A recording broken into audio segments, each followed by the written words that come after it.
Hello students, this is the part second of first chapter of class 8th। अपन ने कल agricultural practices के बारे में बात की। एग्रीकल्चरल प्रैक्टिसेस मीन्स एग्रीकल्चर को अगर अपन को किसी क्रॉप को उगाना है तो उसके लिए मुझे क्या क्या करना होता है। मतलब मुझे कि बहुत सारी एक्टिविटीज़ को एक साथ परफॉर्म करना होता है, वन बाय वन उनको परफॉर्म करते हैं, जिसमें अपन ने कल पढ़ा था सॉइल प्रिपरेशन के बारे में। सॉइल प्रिपरेशन का फर्स्ट मेथड था प्लाउ करना। प्लाउ करने का मतलब अपन को मिट्टी को या सॉइल को लूज़ करना होता है। लूज़ करने का मतलब उसके अंदर पानी अच्छी तरीके से जा सकें, रूट्स अच्छी तरीके से ग्रो कर सकें, इस वजह से, और उसमें फर्टिलाइजर्स भी अच्छी तरीके से मिक्स हो सकें।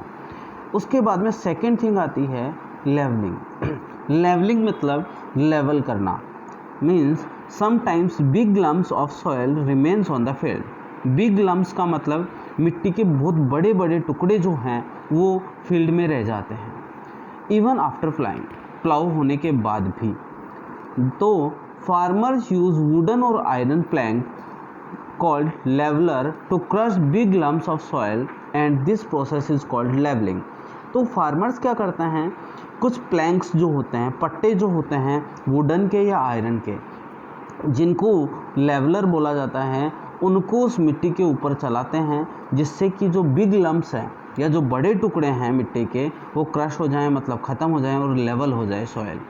Nowadays leveller are also attached to tractors to make levelling easier and faster. तो आज के दिनों में क्या किया जाता है, लेवलर्स जो होते हैं उनको ट्रैक्टर से ही अटैच कर दिया जाता है, और जिससे लेवलिंग ईजियर हो जाती है और फास्टर हो जाती है। मतलब इजी वे में लेवलिंग हो जाती है और फास्ट वे में लेवलिंग हो जाती है। एडिंग फर्टिलाइजर्स, नेक्स्ट प्रोसेस है फर्टिलाइजर्स को ऐड करना। All plants grow in soil and absorb water and nutrients from it.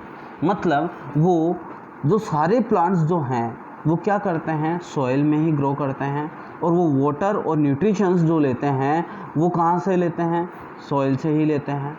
The soil therefore need to be kept healthy.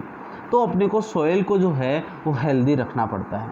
Healthy in sense कि उनमें proper way में water हो, nutritions भी proper way में हो। Plants absorb nutrients from the soil over a period of time. मतलब जब तक क्रॉप या प्लांट्स जो हैं उस सॉइल में हैं तब तक वो उससे न्यूट्रिएंट्स लेंगे। इसलिए अपने को जो है उसको लगातार मेंटेन करके चलना पड़ेगा।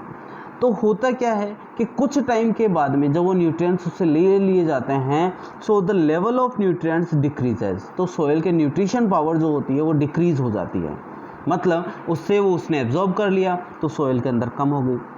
And need to be replenished. Replenished मतलब कि उसको वापस अपने को वापस हेल्दी बनाना है, मतलब उसमें न्यूट्रिशंस वापस डालने हैं। We can replenish the soil by adding fertilisers. और अपन ये काम कब कर सकते हैं, अगर अपन उसमें फर्टिलाइजर्स डाल दें। फर्टिलाइजर्स डालने से क्या होगा, उसके अंदर न्यूट्रिशंस वापस आ जाएंगे और सॉइल या जो प्लांट्स हैं उनको लगातार वो चीज़ मिलती रहेगी। ये चीज़ क्लियर है। नेक्स्ट अगर अपन बात करते हैं फर्टिलाइजर्स क्या होते हैं। Fertilisers are the substances that contain one और more nutrients needed by plants for their growth. Means fertilisers क्या हैं, वो सब्सटेंसेस हैं जिनमें एक से ज़्यादा टाइप के न्यूट्रिशंस होते हैं जो कि प्लांट्स को ज़रूरत होती है अपनी ग्रोथ के लिए। Farmers spray fertilisers on the soil and on plants. मतलब फार्मर्स क्या करते हैं, उन फर्टिलाइजर्स का स्प्रे कर देते हैं, स्प्रे करते हैं सॉइल में या फिर प्लांट्स पर। Fertilisers can be either natural और केमिकल। फर्टिलाइजर्स नेचुरल भी हो सकते हैं और केमिकल भी हो सकते हैं। नेचुरल फर्टिलाइजर्स जो होते हैं, काऊ डंक हो गया, जो वेजिटेबल वेस्ट हो गया, ये सारी चीज़ें नेचुरल फर्टिलाइजर्स हैं।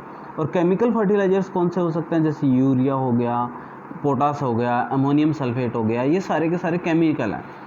जैसे bone meal, humus, compost and dried bark of neem. मतलब ऐसा अगर बात करें, बचा हुआ खाना, ह्यूमस मतलब जो अपना वेजिटेबल वेस्ट होता है, compost, dried bark of neem मतलब सूखी पत्तियाँ, are commonly use natural fertilisers, मतलब इनको अपन नेचुरल फर्टिलाइजर्स की तरह यूज़ कर सकते हैं।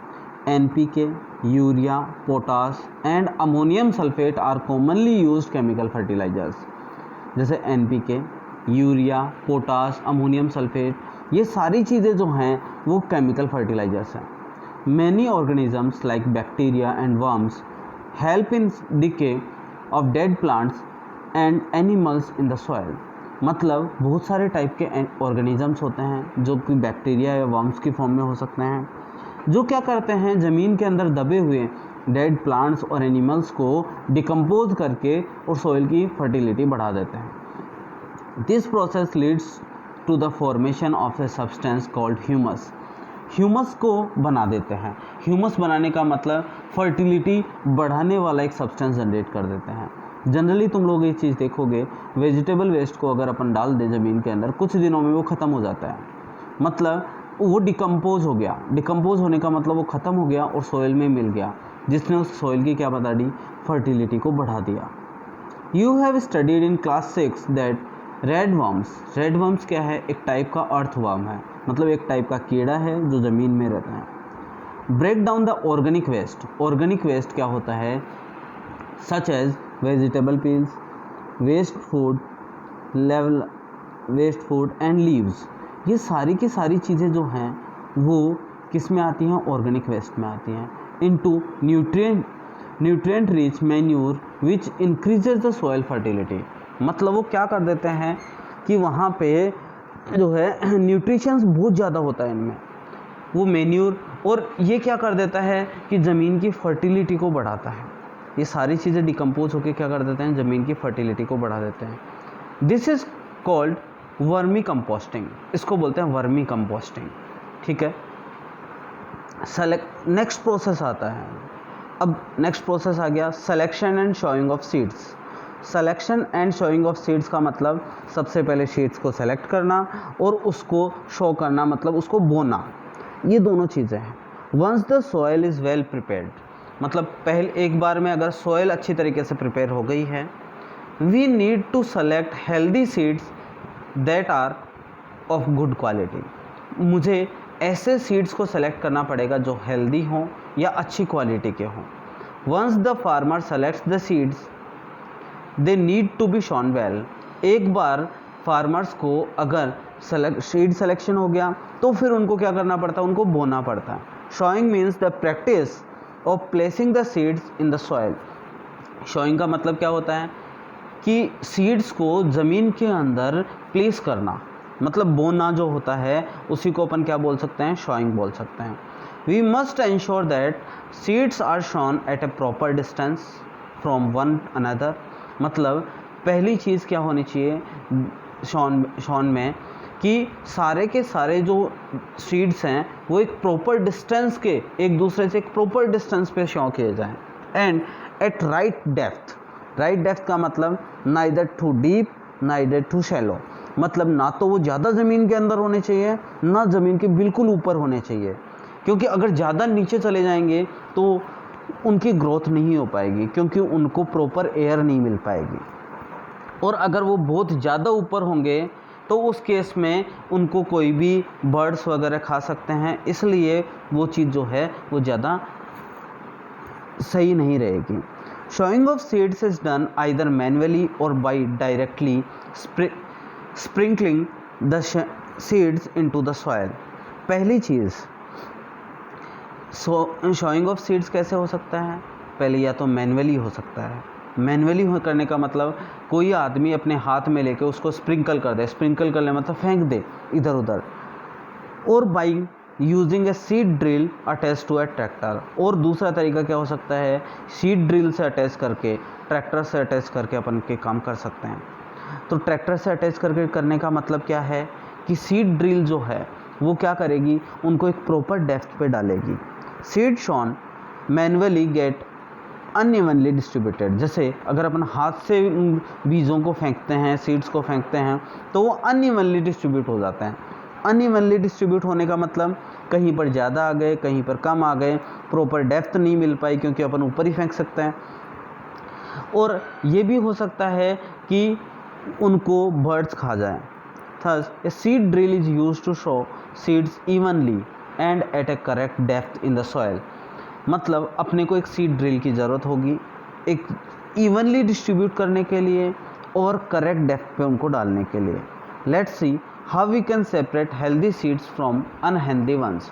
एक एक्टिविटी परफॉर्म करके अपन ये देखते हैं कि कैसे एक हेल्दी सीड को अनहेल्दी सीड से अलग किया जा सकता है। उसका तरीका है इस एक्टिविटी में। सबसे पहले एक्टिविटी देखते हैं। अपना एम क्या है, अपन हेल्दी सीड्स को अनहेल्दी सीड से अलग करना चाहते हैं। क्या क्या मटेरियल लिया अपन ने, एक ग्लास जार ले लिया, मतलब ग्लास का बोतल ले लिया जिसके अंदर वाटर रखा है, और व्हीट सीड्स ले लिए, गेहूं के दाने ले लिए। मेथड क्या है, fill the glass jar with the water. सबसे पहले ग्लास जार में क्या डाल दें, वाटर डाल दें। Put some wheat seeds in the beaker and leave them undisturbed for some time. सबसे पहले दाने डाल दिए और उसको छोड़ दिया कुछ टाइम के लिए, बिना कुछ किए अनडिस्टर्ब छोड़ दिया। Observe the seeds inside the beaker.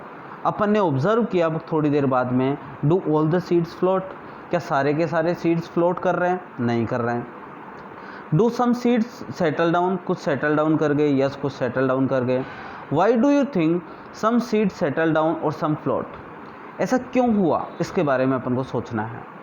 Which of them do you think would have been damaged by insects inside, ऐसा हो सकता है कि कुछ जो है सीड्स जो हैं उनको इंसेक्ट्स ने अंदर से ख़त्म कर दिया है या डैमेज कर दिया है।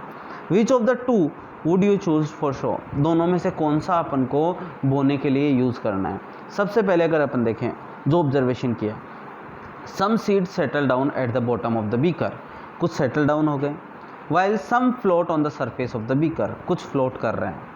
इसका कंक्लूजन क्या है, seeds that have been damaged by insects tend to be lighter, वो क्या हो गए, हल्के हो गए क्योंकि अंदर से उनको डैमेज कर दिया गया है। And float on the surface, वो फ्लोट कर रहे हैं। और healthy seeds are heavier and settle down at the bottom, और हेल्दी सीड्स जो हैं वो कहाँ चले गए, बॉटम पे चले गए, और वो जो हैं उन्हीं को अपन यूज़ करेंगे शो करने के लिए या बोने के लिए, अपन उसी को यूज़ करेंगे। ये चीज़ क्लियर होगी। इसमें जो भी डाउट होगा अपन डाउट क्लास में चेक कर लेंगे। जो चीज़ कोई दिक्कत आए आप लोग पूछ सकते हैं, ठीक है। आज के लेक्चर में या आज के वीडियो में इतना ही पढ़ते हैं। नेक्स्ट वीडियो में अपन उसके आगे के बारे में बात करेंगे, ठीक है। Thank you.